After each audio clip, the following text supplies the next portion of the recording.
पोसी कैलहु सयान हो।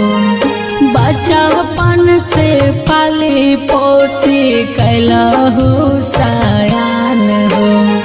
आजू काहे पापा भेला हो वीरान हो। आजू काहे बाबा भेला हो वीरान हो।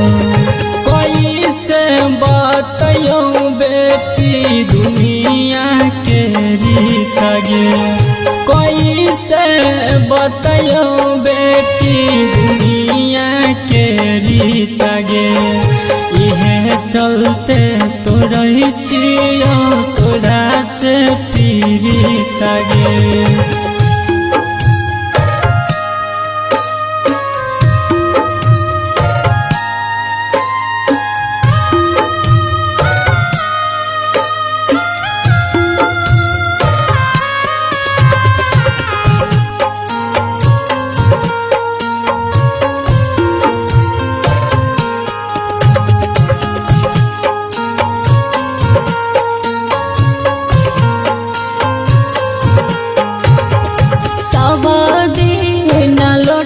भरी पनिया पी लिया। सब दिन लोटा भरी पनिया पी लिया। आजू काहे अखिया से पनिया गिरल हो। आजू काहे अखिया से पनिया गिरल हो। सबके एक दिन बने पर हैरान गे। सबके एक दिन बने पर हैरान गे। इहे से कलियो बेटी तोहर दान गे।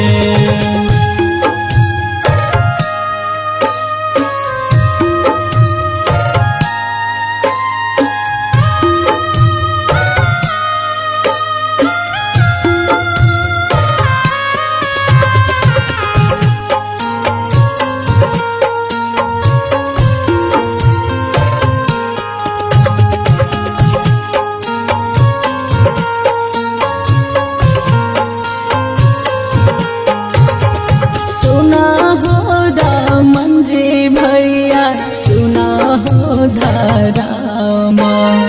सुना हो रामन जी भैया सुना हो धरामा।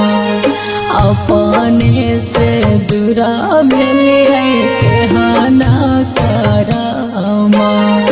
अपने से दूरा भेलिए केहना करामा।